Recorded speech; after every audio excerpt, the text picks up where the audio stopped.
සුන්දර නත්තල් මාසයේ ජේසුස් ක්‍රිස්තුස් වහන්සේගේ නාමයෙන් බයිබලයේ මට දැනෙන විදිය වැඩසටහනට ඔබව සාදරයෙන් පිළිගනු ලබනවා. නත්තලට අපි හැමෝම ආදරේ. ඒකට වයස් ભેදයක් නැහැ. ಜಾති ભેදයක් නැහැ. ආගම් ભેදයක් නැහැ.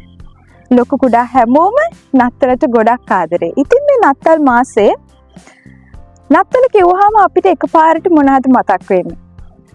නත්තල් සීයව, නත්තල් ගහ, සැරසිලි, ඒ වගේම ලස්සන තෑගි.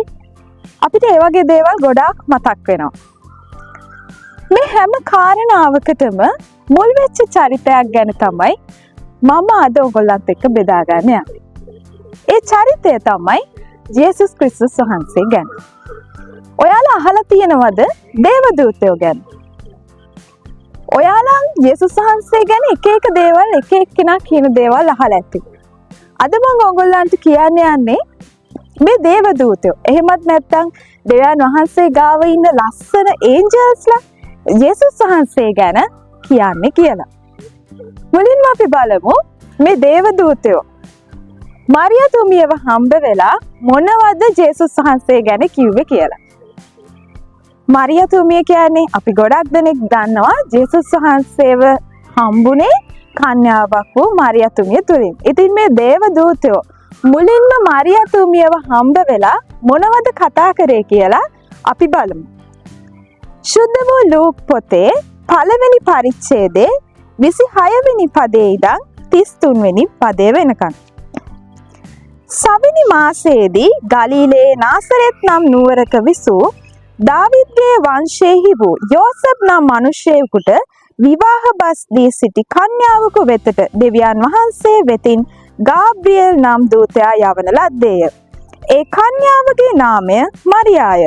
ඔහු ඈ සිටි තැනට පැමිණ බොහෝ කරුණාව ලැබූ තැනැත්තිය. සුභ සිද්ධ වේවා.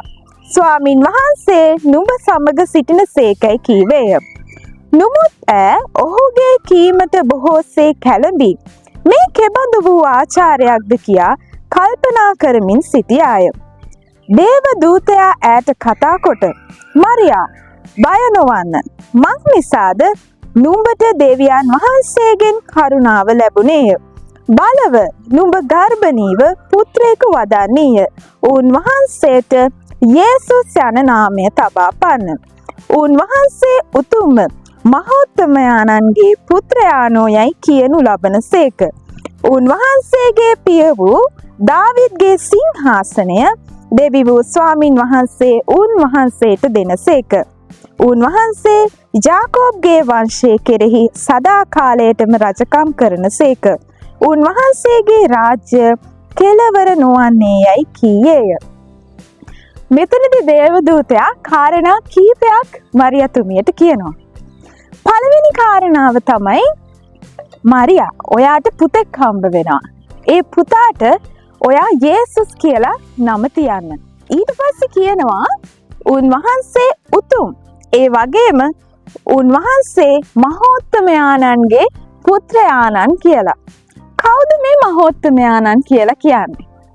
ඔබවත් මාවත් මැව්වා වූ මේ විශ්වයේ මැවුම්කරුවාණන්ට තමයි මහෝත්තමයාණන් කියලා කියන්නේ. උන්වහන්සේ මේ පොළව, මේ මිනිස්යෝ, ඉරසඳ තාරකා, මේ මහ මුහුද හැම දෙයක්ම මැව්වා. ඒ වගේම ස්වර්ගයත් මැව්වා. එතකොට යේසුස් වහන්සේ කියලා කියන්නේ විශ්වයේ මැවුම්කරුවා වූ දෙවියන් වහන්සේගේ පුත්‍රයාණන් වහන්සේ. තවත් කාරණාවක් කියනවා. ඒ තමයි පිය වූ දාවිද්ගේ සිංහාසනය උන්වහන්සේට දෙනවා. ඒ වගේම යාකෝබ්ගේ වංශය කෙරෙහි සදා කාලයටම රජකම් කරනවා කියලා. දාවිද් කියලා කියන්නේ ඊශ්‍රායලයේ එතෙක් මෙතෙක් පහළ වෙච්ච ඉතාමත් බලවත් දෙවියන් වහන්සේ තුල හිටපු රජ කෙනෙක්. එතකොට මේ රජුරුවන්ගේ සිංහාසනය මේ ජේසුස් වහන්සේට සදා කාලයටම දෙනවා කියලා දෙවියන් වහන්සේ එවපු මේ දේවදූතයා මරියතුමියට කියනවා. ඔයාලා දන්නවද? ඇත්තටම යේසුස් වහන්සේ මේ පොළවට ආවේ සදා කාලයටම රාජ්‍යයක් පිහිටුවා ගනිමින් රජකම් කරන්න. ඒක හරිම ප්‍රේමණීය රාජ්‍යයක්. යේසුස් වහන්සේට ඕන කරේ මේ දූෂ්‍ය වෙලා තිබිච්ච මේ පොළවේ ඉන්න මිනිස්සුන්ව ප්‍රේමයෙන් එකතු කරගන්න. ඒක තමයි උන්වහන්සේ ගොඩනගන්න හිතපු රාජ්‍ය වෙන්නේ. ඒක ඇවිල්ලා ලස්සන හදවත් තියෙන ප්‍රේමණීය වූ රාජ්‍යයක්. මේ රාජ්‍ය තුල දූෂණය, වංචාව, රණ්ඩු සරුවල් මේ කිසි දෙයක් නැහැ. සහෝදර ප්‍රේමයෙන් එක එක්කෙනා ගැන සලකමින් ඉන්නා වූ ලස්සන හදවත් පිරුණු රාජ්‍යයක් තමයි ජේසුස් වහන්සේට ගොඩනගන්න ඕන උනේ. අපි ඊළඟට බලමු දේවදූතයා තව කවුරු ගාවටද ගියේ කියලා. දේවදූතයා ඊට පස්සේ ගියා කියලා අපි බලමු මතෙව් පළවෙනි පරිච්ඡේදයේ 20 සහ 21 වෙනි පද. නමුත් ඔහු මේ කාරණා කල්පනා කරමින් සිටියේදී බලව ස්වාමින් වහන්සේගේ දූතයෙක් ස්වප්නයකින් ඔහුට පෙනී දාවිද්ගේ පුත්‍ර වූ ජෝසප් නුඹේ භාර්යාව වූ මරියා පාවා ගන්නට බය නොවන්න. මක් නිසාද ඈ තුල පිළිසිඳුනා වූ යමක් ඇද්ද? එය ශුද්ධාත්මයාණන් කර්ණ කොටගෙනය. ඈ පුත්‍රයෙකු වදන්නීය. උන්වහන්සේට ජේසුස් යන නාමය තබාපන්න. මක් නිසාද තමන්ගේ සෙනග ඔවුන්ගේ පාප වලින් ගලවන්නේ උන්වහන්සේයයි කීවේය. ජෝසප් කියලා කියන්නේ මරියාතුමිය විවාහ වෙන්න හිටපු කෙනා. එතකොට මරියාතුමිය දැන් ගැබ් අරගෙනනේ ඉන්නේ. එතකොට ජෝසප් ටිකක් කලබල වෙනවා. එයා හිතනවා රහසින් මේ මරියාතුමියව අතහරින්න. එතකොට ඒ වගේ වෙලාවක මේ දේව දූතයා ඇවිල්ලා ජෝසප් එක්ක කතා කරනවා. කතා කරලා ඉවර වෙලා කියනවා බය වෙන්න එපා. මරියාව අතහරින්න එපා කියලා අර මරියාට කියපු කාරණාවලුත් කියලා තවත් කාරණා කිහිපයක් කියනවා. එයාටත් කියනවා පුතෙක් හම්බ වෙනවා මරියාතුමියට. එයාට ජේසුස් කියලා නම තියන්න. ඒ වගේම තව විශේෂ කාරණාවක් කියනවා. තමන්ගේ සෙනග ඔවුන්ගේ පාප වලින් ගලවන්නේ උන්වහන්සේ කියලා. මෙතනදී දෙවියන් වහන්සේ දේවදූතයා තුලින් කතා කරලා ජෝසප්ට කියනවා තමන්ගේ සෙනග ඔවුන්ගේ පාප වලින් ගලවන්න මේ ඉපදෙන දරුවට ජේසුස් කියන දරුවට පුළුවන් කියලා. ඉතින් අහලා ඇති සමහර විට මේ කාරණාව අහලා ඇති ජේසුස් වහන්සේට පව් කමා කරන්න පුළුවන් කියලා. ඇත්තටම ඔව්. ජේසුස් වහන්සේ ආවේ මේ පොළවේ ඉන්න මිනිස්සුන්ගේ පාපයෙන් ශාපයෙන් මේ මිනිස්සුන්ව ගලව ගන්න. ඒකට තමයි ජේසුස් වහන්සේ කුරුසපත් උනේ. ඉතින් මේ කුරුසේ මරණය හින්දා ඒ වැගුරුවා වූ ලේකරණ කොටගෙන උන්වහන්සේට පුළුවන් මේ පොළවේ එදා හිටපු අද ඉන්න ඒ වගේ එන්න ඉන්න ඒ ඕනෑම කෙනෙක්ගේ පාපයට කමාව දෙන්න. ජේසුස් වහන්සේ මේ පොළවට ආවේ ඔබ මං වගේ පව්කරුවන් වෙනුවෙන්. අපේ පාපයෙන් ගලව ගන්න. අපේ ශාපයෙන් ගලව ගන්න.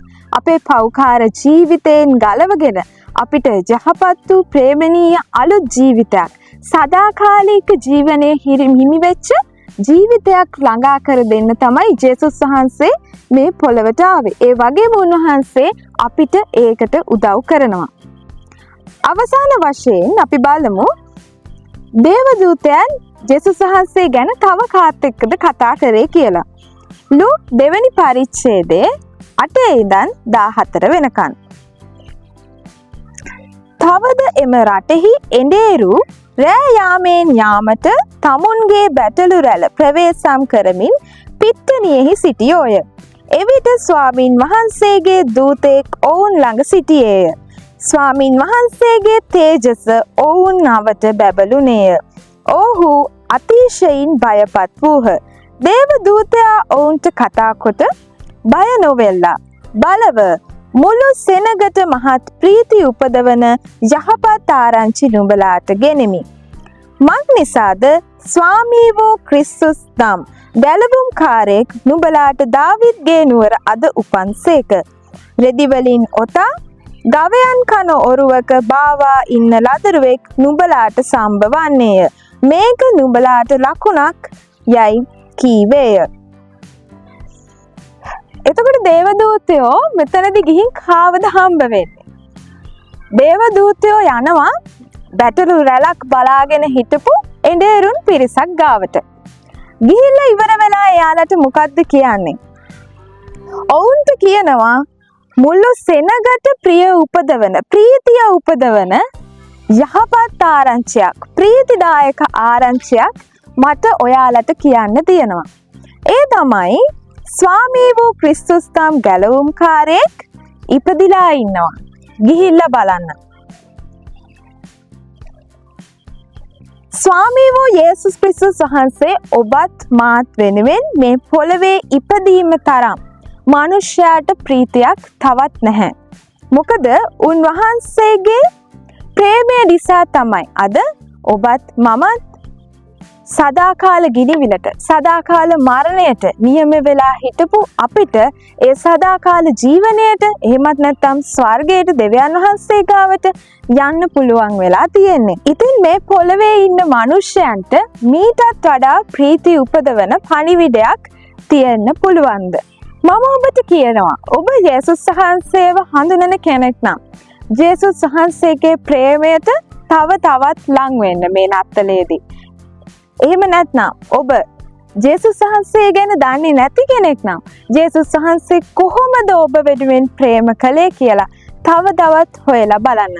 ඉතින් මේ නත්තලේ ඔබ හැම කෙනෙක්ම ජේසුස් වහන්සේ ඒ අපට දුන්නා වූ ප්‍රේමය තුළ ඔබගේ ජීවිතය අන්‍යයන් සමග සතුට, ප්‍රීතිය, ප්‍රේමය බෙදා ගන්න ලෙස මම ඔබ සැමගෙන් ආදරයෙන් මතක් කරමින් ඉල්ලනවා.